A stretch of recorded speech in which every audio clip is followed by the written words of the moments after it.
नमस्कार, स्वागत है आपका संसद टीवी पर। मैं हूं मनोज वर्मा और आप देख रहे हैं हमारा खास कार्यक्रम मुद्दा आपका। हाजिर हूं देश की अर्थव्यवस्था के मुद्दे के साथ, क्योंकि अर्थव्यवस्था के मोर्चे पर भारत के लिए एक बड़ी खुशखबरी आई है। रेटिंग एजेंसी मूडीज ने नेगेटिव रेटिंग को बदलकर अब स्थिर कर दिया है। कोरोना के कारण अर्थव्यवस्था पर काफी नकारात्मक प्रभाव देखे गए थे, लेकिन हालात के बेहतर होने के कारण अभी स्थिति पहले से ठीक हुई है। रेटिंग एजेंसी मूडीज ने भारत की साख को बरकरार रखा और देश के परिदृश्य को नकारात्मक से स्थिर श्रेणी में कर दिया है। इस मुद्दे पर बात करने के लिए मेरे साथ एक खास पैनल जुड़ा हुआ है। चर्चा की शुरुआत करेंगे। उससे पहले इस मुद्दे पर हमने थोड़ी देर पहले बात की मुख्य आर्थिक सलाहकार भारत सरकार के डॉक्टर के.वी. सुब्रमण्यम जी से। आइए सुनते हैं उन्होंने क्या कुछ कहा।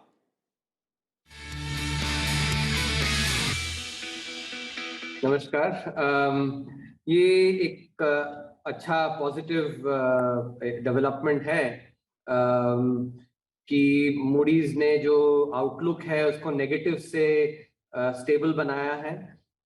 मेरे अनुसार अभी और गुंजाइश है इसमें और वृद्धि की, क्योंकि मूडीज ने जो एक बहुत अहम जो कारण बताया है वो ये कि जो हमारी जो बैंकिंग सेक्टर है, फाइनेंशियल सेक्टर, उसमें जो कठिनाइयां थी महामारी के पहले, और जिसके कारण उन्हें चिंता थी कि बैंकिंग सेक्टर के जो प्रॉब्लम्स हैं उसके कारण अर्थव्यवस्था पे असर पड़ेगा, तो वो जो रिस्क्स हैं वो रिस्क्स अब कम हो गई हैं, ऐसा उन्होंने एक्चुअली बतलाया है अपने ब्रीफ में। ये बहुत अहम है क्योंकि भारत का जो विकास दर है, इकोनॉमी का विकास दर महामारी के पहले इसी कारण उस पर असर आया था कि फाइनेंशियल सेक्टर और बैंकिंग सेक्टर में जो है कुछ चिंताएं थी। क्योंकि अभी वो चिंताएं कम हो गई हैं और इससे अर्थव्यवस्था अब आगे और सुदृढ़ होके, मजबूत होके आगे बढ़ सकती है, तो ये बहुत अहम है। और मेरे अनुसार, जैसे मैं पहले कह रहा था, और वृद्धि आने की गुंजाइश है। देखिए, इसमें एक जो अंतर है उसे हम समझना है। यदि आप निवेश को देखें, एफडीआई और एफपीआई, जैसे अभी एफडीआई पिछले साल करीब करीब $80 बिलियन आया। इसके मुकाबले जब ग्लोबल फाइनेंशियल क्राइसिस हुई थी तब सिर्फ $8 बिलियन आए थे करीब करीब, तो $10 बिलियन के करीब, तो 10 गुना ज्यादा आया है। वैसे ही एफपीआई देखें तो करीब $30 बिलियन तक का आया। तो ये जो है दर्शाता है कि हमारे जो भारत में जो इन्वेस्टर्स हैं वो जो है अच्छा अनुमान लगा रहे हैं जिस तरह भारत की अर्थव्यवस्था किस तरह बदल रही है। तो इन्वेस्टर्स जो है, जैसे अंग्रेजी में कहते हैं, they are ahead of the curve. इसके मुकाबले रेटिंग एजेंसीज जो है थोड़ी बिहाइंड द कर्व है, थोड़े पीछे हैं, लेकिन वो भी अपडेट कर रही है। तो ये तो बहुत एक अच्छा संकेत है, क्योंकि जो एजेंसी जो कि थोड़ी पीछे रहती हैं वो भी यदि अपडेट कर रही है तो इसका मतलब है कि साफ साफ है कि भारत की अर्थव्यवस्था जो है काफी अच्छी तरह से सुधर रही है। पिछले साल जब पहली तिमाही में जब 24% की जो कमी आई थी, उसके बाद एक पूर्व वित्त मंत्री ने लिखा था कि इन अ बैरन desert the finance minister and chief economic advisor saw green shoots। और जैसे हमने तब V-shaped recovery बतलाया था वैसा ही आया है। जो पिछले साल जो है और तीसरी और चौथी तिमाही में वृद्धि हुई, उसके बाद पहली तिमाही में 20.1%, ये ग्रीन शूट से आगे बढ़कर और अच्छी स्थिति है। तो जो ऐसे लोग हैं और जो भारत को बाहर से जो एक्चुअली काफी एक नेगेटिव पिक्चर जो पेंट कर रहे थे, इनके लिए एक भारत की अर्थव्यवस्था की जो परफॉर्मेंस है ये एक करारा जवाब है। तो ये थे केवी सुब्रमण्यम जी, जो भारत सरकार के मुख्य आर्थिक सलाहकार है, जिन्होंने कुछ देर पहले हमसे बात की और बताया कि जो मूडीज की रेटिंग आई है उसके क्या मायने हैं। देश की जो अर्थव्यवस्था है, कोविड काल से निकलकर तमाम तरह के सवाल खड़े किए जा रहे थे देश की अर्थव्यवस्था को लेकर, लेकिन भारत की जो अर्थव्यवस्था है वो पटरी पर, सही पटरी पर अब आगे बढ़ रही है। एक खास पैनल मेरे साथ जुड़ा हुआ है। मेरे साथ इस समय मौजूद हैं एसके जिंदल साहब, जो अध्यक्ष हैं निवेश और पूंजी बाजार एसोचैम के। जिंदल साहब, आपका बहुत बहुत स्वागत है संसद टीवी पर। साथ ही मेरे साथ मौजूद हैं प्रोफेसर अमन अग्रवाल जी, जो डायरेक्टर हैं Indian institute of mass finance के। उनसे भी मैं बात करूंगा कि जो सामने रिपोर्ट आई है उसके क्या मायने हैं। साथ ही वित्त मंत्रालय के पूर्व सचिव अशोक कुमार झा जी भी हमारे साथ जुड़े हुए हैं। अशोक जी, आपका भी बहुत बहुत स्वागत है संसद टीवी पर। सबसे पहला सवाल जिंदल जी से। जिंदल जी, जो रिपोर्ट आई है मूडीज की, जो रेटिंग आई है सामने उभर के, उसको आप कैसे देखते हैं? क्योंकि तमाम तरह के सवाल भारत की अर्थव्यवस्था को लेकर खड़े किए जा रहे थे, तमाम तरह की बातें की जा रही थी कि कोविड काल के चलते देश की जो अर्थव्यवस्था है वो शायद ही पटरी पर लौट पाए, लेकिन जितनी जल्दी यह पटरी पर लौटी है वो अपने में एक अच्छा संकेत है। आप कैसे देखते हैं? मनोज जी, मैं इसको एक महोत्सव से कम नहीं मानता जी। उत्सव का समय आ गया है, लेकिन शुरुआत इस महोत्सव से हुई है।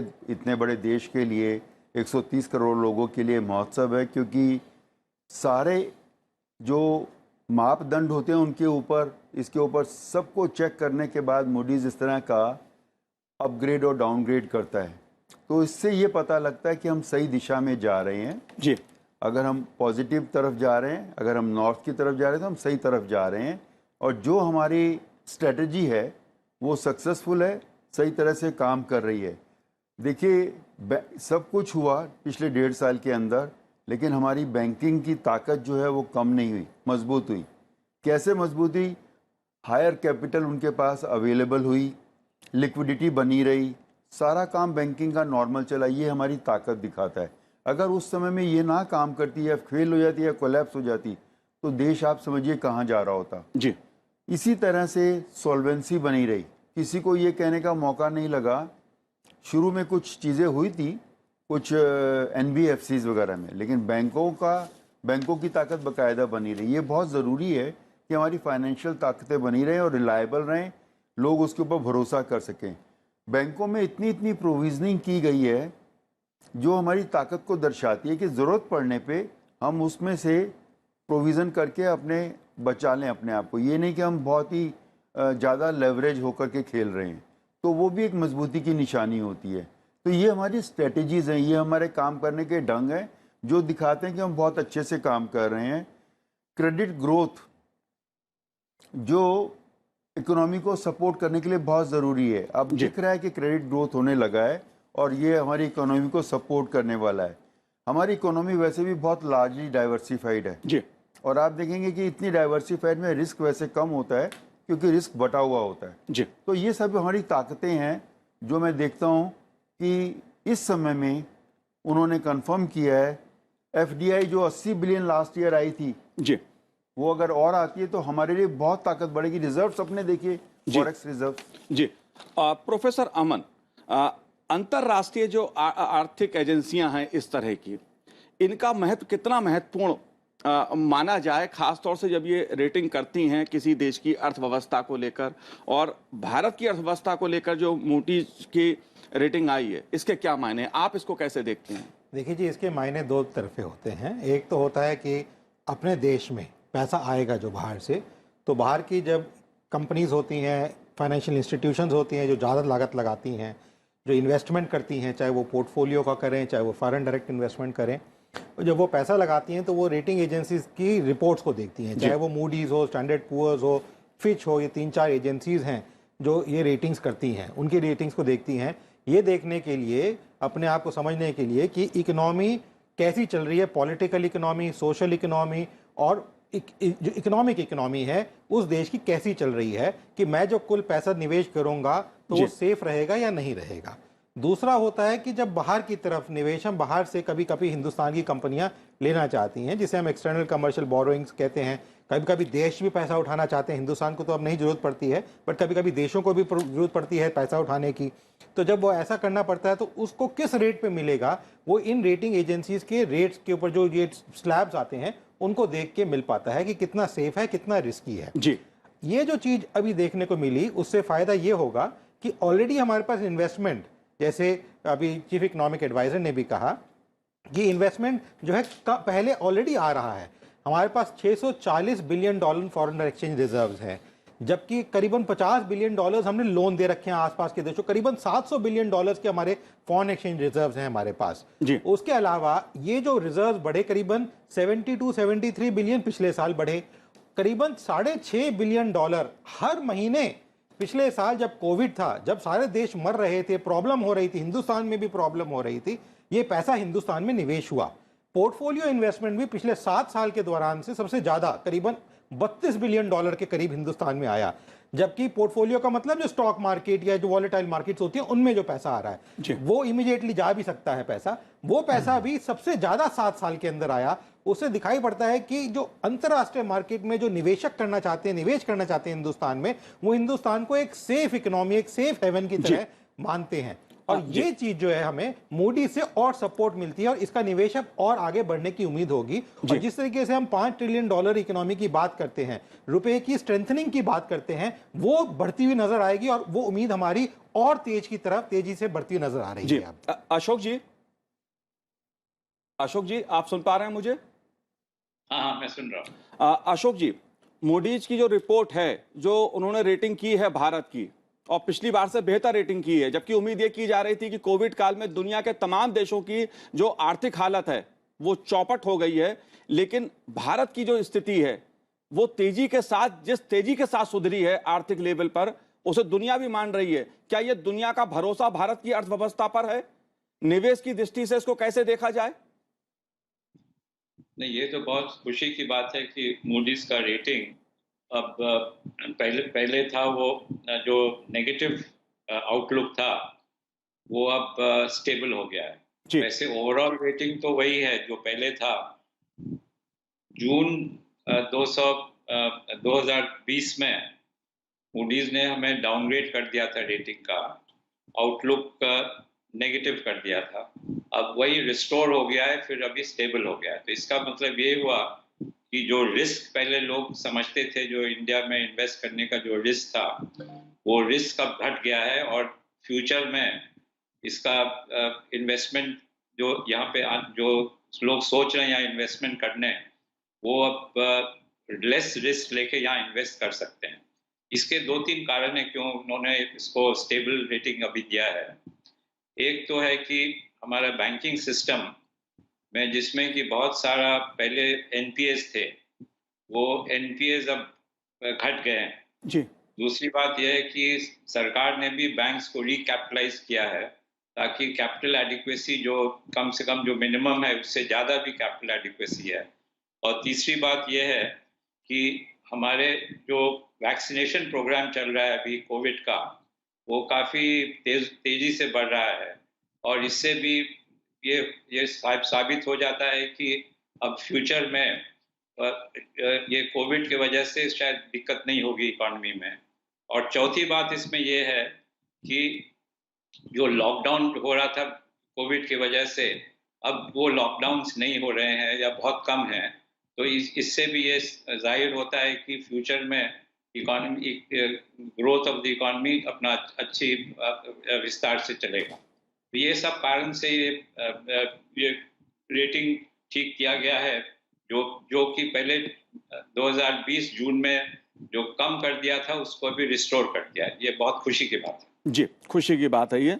लेकिन एस के जिंदल साहब, अगर मैं राजनीतिक बात करूं, क्योंकि जब अर्थव्यवस्था की बात होती है तो राजनीतिक सवाल भी उठाए जाते हैं। इस देश में विपक्ष ने भी कोविड काल में देश की अर्थव्यवस्था को लेकर तमाम तरह के सवाल उठाए। आशंकाएं प्रकट की, लेकिन देश में जो सरकार कह रही थी कि देश की अर्थव्यवस्था सही दिशा में जा रही है, क्योंकि सरकार ने समय समय पे ऐसे पैकेज का ऐसी घोषणाएं की जो आम आदमी के लिए, इंडस्ट्री के लिए जरूरी थी, और अब अंतर्राष्ट्रीय रेटिंग भी यही संकेत कर रही है।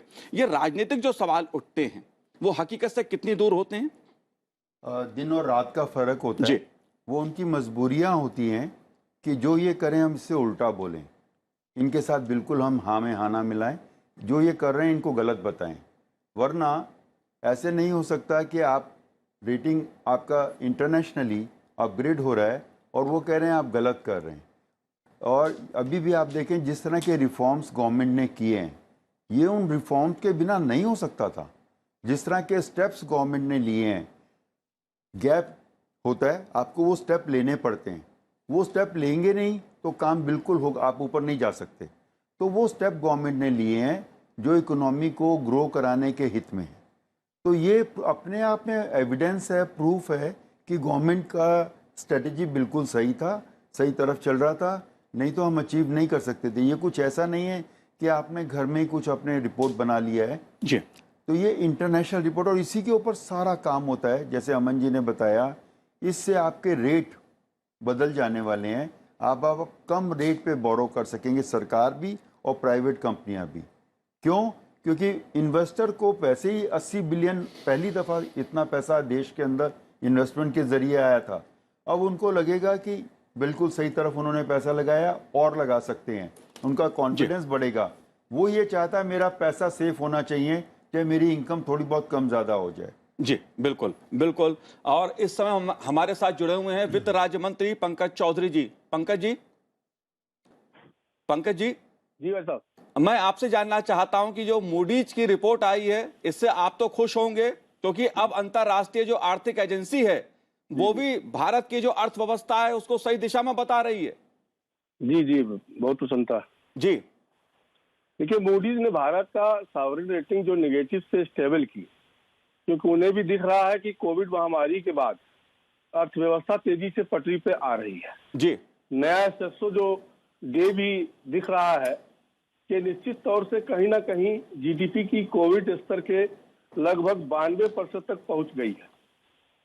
जी। जैसे बिजली की बड़ी खपत हो रही है, बढ़ता जीएसटी कलेक्शन है, बढ़ता आईटी कलेक्शन है, इस ओर इंगित कर रहा है कि अर्थव्यवस्था में स्थिरता आ गई है। जी। मूडीज की रेटिंग ने भी इसी बात का अपने मुहर लगाई है। इसलिए हमें भी प्रसन्नता है कि निश्चित तौर से जो हम कर रहे हैं उसको आज मूडीज ने भी अपना मुहर लगाया है। क्या एफडीआई की दृष्टि से भारत को फायदा होगा इसका आकलन आप कैसे करते हैं?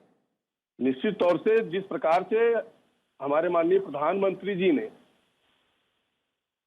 यशस्वी नेतृत्व में आए आर्थिक पुनरुद्धार के आत्मनिर्भर भारत पैकेज से ही संभव हो पाया है। आत्मनिर्भर भारत के अंतर्गत कोविड महामारी में मदद के लिए जो दिए गए 3 बड़े पैकेज हैं, जी। अर्थव्यवस्था में और पूंजी आई, कोविड की मार से प्रभावित उद्योगों को लोन की रिस्ट्रक्चरिंग हुई, बड़े पैमाने पर वैक्सीनेशन से भी अर्थव्यवस्था में सुधार हुआ। इन सब का परिणाम यह रहा कि लोगों का आत्मविश्वास आया। धीरे धीरे अर्थव्यवस्था और आर्थिक गतिविधियों में निश्चित रूप से सुधार के शुभ संकेत दिखाई दे रहे हैं। शेयर बाजार में उछाल, 8 बड़े सेक्टरों में वृद्धि, जीडीपी में बढ़ोतरी, ये सभी संकेत अर्थव्यवस्था में वृद्धि होने की दिशा में अपना संकेत दे रहे हैं। जी जी। पंकज जी, आपने हमसे बात की, आपका बहुत बहुत शुक्रिया, बहुत बहुत धन्यवाद। प्रोफेसर अमन, लेकिन एक सवाल उठता है यहाँ पर कि देश की अर्थव्यवस्था को लेकर जो अंतर्राष्ट्रीय एजेंसियां हैं वो एक पॉजिटिव सकारात्मक रुख दिखा रही हैं। जिस तरह के सरकार ने स्टेप उठाए उससे इंडस्ट्री भी हम देख रहे हैं उछाल है, उसमें भी विकास की दर बढ़ी है, जीडीपी की भी संभावनाएं बेहतर बताई जा रही हैं। शेयर बाजार में भी आए दिन उछाल देखने को मिलता है, अच्छे संकेत शेयर बाजार से भी आ रहे हैं। अगर बात मैं रियल एस्टेट की करूं तो उसमें भी कहा जा रहा है कि अब पहले से बेहतर स्थिति है। लेकिन अगर मैं आम आदमी की बात करूं और ख़ास तौर से मैं पेट्रोल, डीजल, गैस की बात करूं, उसकी कीमतों की बात करूं, क्योंकि आम आदमी का एक नज़रिया उससे जुड़ा होता है, आप कैसे देखते हैं इसको? क्योंकि कीमतें बढ़ रही हैं, सरकार जन कल्याणकारी योजना भी बहुत सी चला रही है, आप कैसे देखते हैं इस संतुलन को? देखिए जी, अभी तक जो संतुलन है सरकार ने काफ़ी अच्छे तरीके से बनाए रखा है।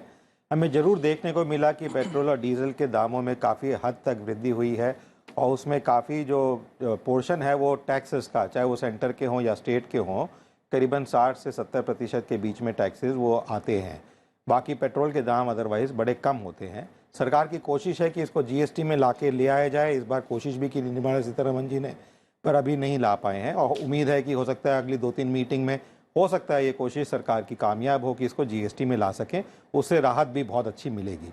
पर ये एक संतुलन बनाना जरूरी था, क्योंकि सरकार का जो रेवेन्यू था, जो किसी भी, चाहे वो केंद्र सरकार हो चाहे वो राज्य सरकार हो, उसका मेजर रेवेन्यू जो है वो जो पेट्रोलियम प्रोडक्ट्स है और जो अल्कोहल होता है उससे आता है।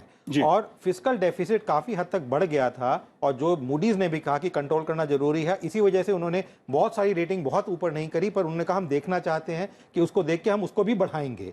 और इसीलिए कहा गया क्योंकि फिस्कल डेफिसिट इतना ज़्यादा होने की उम्मीद है, क्योंकि वैक्सीनेशन पे बहुत अच्छा खर्चा हुआ है और चीज़ें जो बांटा गया, डायरेक्ट बेनिफिट ट्रांसफर दिए गए लोगों को, उसमें खर्चा हुआ है।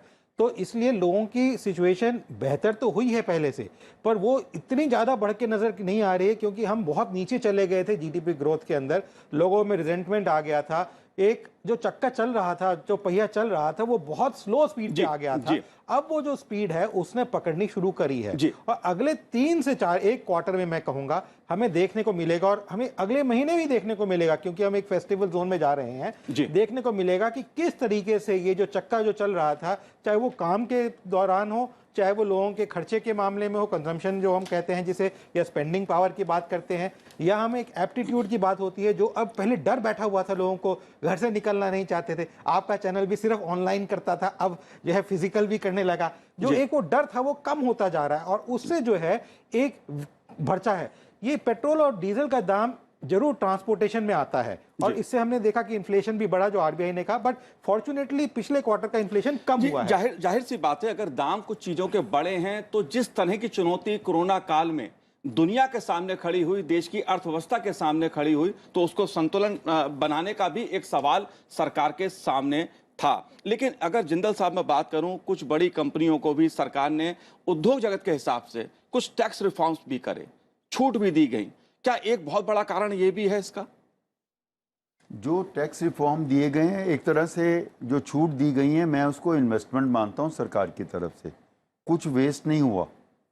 अगर वो ग्रो करेंगी तो जॉब्स भी ग्रो होंगे। ये जॉब्स कहाँ से आएंगे? कंपनीज से आएंगे। रिवेन्यू कहाँ से आएगा? कंपनीज से आएगा। तो इस सेक्टर को और ज़्यादा उत्साहित करने की ज़रूरत है, जो गवर्नमेंट को चाहिए, और पॉजिटिविटी के साथ इसको बढ़ाए, क्योंकि इसी के अंदर छुपा हुआ है बहुत सारी प्रॉब्लम्स का सोल्यूशन। जॉब्स और रिवेन्यू सब कुछ व्यापार से, इंडस्ट्री से आता है। और देखिए गवर्नमेंट ने जो रिफॉर्म्स किए मैन्युफैक्चरिंग सेक्टर को बढ़ावा देने के लिए, मैन्युफैक्चरिंग सेक्टर इम्प्रूव हुआ अपना, उससे देश की निर्भरता देश पर बाहर पे कम हो जाती है, वो और अच्छी बात है। और लोग, पूरे वर्ल्ड ने देखा कि इंडिया पैनिक में नहीं आया। इंडिया को जो लोग चला रहे थे वो पैनिक में नहीं आए। जितना खर्चा करने की ज़रूरत थी लोगों के ऊपर, आम आदमी के ऊपर, गरीब तबके के ऊपर, उन्होंने खूब सपोर्ट किया है और करना भी चाहिए था। मैं बिल्कुल मानता हूँ इसमें कोई कमी नहीं छोड़नी चाहिए थी, क्योंकि वो सबसे ज़्यादा वल्नरेबल वो लोग होते हैं, उस मुश्किल समय में वो कोलैप्स हो सकते थे जी, तो उनको बचाना बहुत ज़रूरी था। लेकिन सरकार ने खुले दिल से उसके ऊपर सपोर्ट किया। तो ये सारी चीज़ें काउंट करती हैं आपकी नीतियों में, और आने वाले समय में अब आप और बड़ी चुनौतियों के लिए तैयार हो गए हैं, इस वजह से कि आपने इस चुनौती को बहुत अच्छे से संभाला है। जी, बहुत अच्छे से जो आर्थिक प्रबंधन था उसका मैनेजमेंट, एक प्रबंधन किया गया, खासतौर से कोविड काल में। अशोक जी, सरकार की नीतियों के बारे में ये माना जाता है, चाहे बात आत्मनिर्भर भारत की कही जाए या कृषि क्षेत्र की कही जाए, सरकार ने तमाम तरह के जो सुधारीकरण के कार्यक्रम शुरू किए, जन कल्याणकारी योजनाएं शुरू की, चाहे वो उद्योग जगत हो या आम आदमी की दृष्टि से मैं बात करूं, खासतौर से मजदूरों की बात करूं या कृषि क्षेत्र की बात की जाए, तमाम सरकार ने सुधार के कदम उठाए, तमाम तरह की कल्याणकारी योजनाएं शुरू की। क्या एक बहुत बड़ी वजह यह भी है कि देश की अर्थव्यवस्था को लेकर दुनिया का भरोसा बढ़ा है, एक पॉजिटिव दुनिया देख रही है देश की, भारत की अर्थव्यवस्था को? नहीं, ये जो सरकार ने जितने कदम उठाए हैं ये कोविड के बाद, ये बहुत ही महत्वपूर्ण कदम है। लेकिन मैं समझता हूँ कि कुछ और भी करना चाहिए सरकार को, जी। क्योंकि कोविड के वजह से जो इनफॉर्मल सेक्टर को जो चोट लगा, वो चोट अभी तक ठीक नहीं हुआ है। अनएम्प्लॉयमेंट के फिगर्स जो आ रहे हैं वो उतने अच्छे फिगर्स नहीं हैं, और इसमें जो अनएम्प्लॉयमेंट है मेनली इनफॉर्मल सेक्टर का अनएम्प्लॉयमेंट है। तो मैं समझता हूँ कि इसमें सरकार को थोड़ा और ध्यान देना चाहिए, क्योंकि ये गरीब लोग हैं जो अनएम्प्लॉयड हो गए, वजह से सर्विस सेक्टर के हों या इनफॉर्मल सेक्टर के जैसे कंस्ट्रक्शन एक्टिविटीज़ का हो, तो इस पे फोकस करना मेरे ख्याल से भी बहुत ज़रूरी है। और अब अभी रिसेंटली एक सर्वे आया था इंडेटेडनेस का, यानी जो लोग जो पैसे बोरो करें हैं या शहर में या गांव में, तो इससे ये जाहिर होता है कि इंडेटेडनेस कंट्री का बहुत बढ़ गया है, स्पेशली रूरल एरियाज में। ये दिखा रहा है कि लोगों के पास पैसे कम है, वो बोरो करके किसी तरह से काम चला रहे हैं। तो इसीलिए मैं समझता हूँ कि ये जो इनफॉर्मल सेक्टर के जो वर्कर्स हैं, और जो कि उनका पॉपुलेशन बहुत ज़्यादा है फॉर्मल सेक्टर के मुकाबले में, तो उनके लिए कुछ और करना बहुत ज़रूरी है। जी। जिंदल साहब, आप इसका कुछ जवाब देना चाहेंगे? क्योंकि अगर हम अर्थव्यवस्था की बात करते हैं तो उसमें बेरोजगारी का भी एक सवाल आता है, जिसकी तरफ इशारा अशोक जी कर रहे हैं, और ख़ास तौर से जो असंगठित क्षेत्र है उसको आप कैसे देखते हैं? मैं पूरी तरह सहमत हूँ अशोक जी से, और ये सेक्टर की महत्व को मैं पूरी तरह से एक्नॉलेज करता हूँ। सरकार को चाहिए इस तरफ और ज़्यादा काम इस तरह का करे कि किस तरह से उनको स्किल डेवलपमेंट करके किसी तरह से कोई 3-6 महीने का ट्रेनिंग हो जाए, और उसके बाद वो प्लम्बर बन जाए, या मोटरसाइकिल रिपेयर करने वाला बन जाए, या मोबाइल रिपेयर करने वाला बन जाए, या तरखानी बन जाए, या मेसन बन जाए। इस तरह के 3-6 महीने में स्किल डेवलप करके अगर वो स्किल हो जाती है तो फिर वो बाकी की ज़िंदगी फिर ठीक से बिता सकता है। अनस्किल्ड रहेगा जब तक, तब तक उसको मुश्किल है। सरकार को उसके ऊपर ज़रूर काम करना चाहिए, और इंडस्ट्री के साथ मिला करके जॉब्स को बढ़ाना चाहिए। उसके ऊपर जितना फोकस करेंगे उतनी जल्दी वो काम हो सकता है, और इस काम को तुरंत करना बहुत ज़रूरी है। जी। प्रोफेसर अमन, आखिरी प्रतिक्रिया आपकी, क्योंकि एक महत्वपूर्ण सवाल है।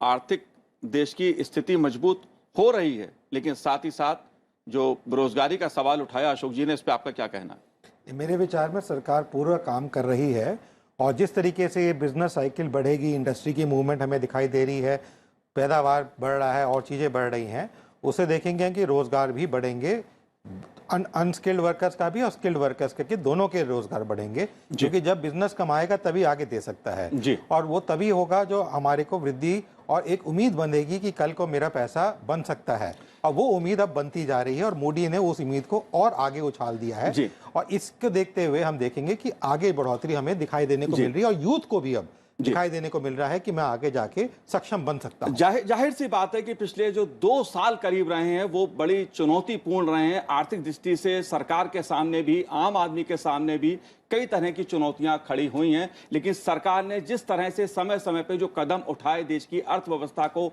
संभालने के लिए, आम आदमी को लाभ पहुंचाने के लिए, उसको राहत पहुंचाने के लिए जो कदम उठाए, उसका ही परिणाम है कि मूडीज जैसी अंतर्राष्ट्रीय जो आर्थिक एजेंसियां हैं वो ये मान रही हैं कि भारत की अर्थव्यवस्था जो है वो सही दिशा में आगे जा रही है, और आने वाले समय में एक ये मजबूत अर्थव्यवस्था बनकर उभरेगी। अशोक जी, आपने हमसे बात की, आपका बहुत बहुत शुक्रिया, बहुत बहुत धन्यवाद। जिंदल जी, प्रोफेसर अमन साहब, आपका भी बहुत बहुत शुक्रिया, बहुत बहुत धन्यवाद। तो आज हमारे इस कार्यक्रम में इतना ही। मुझे दीजिए आज्ञा, नमस्कार।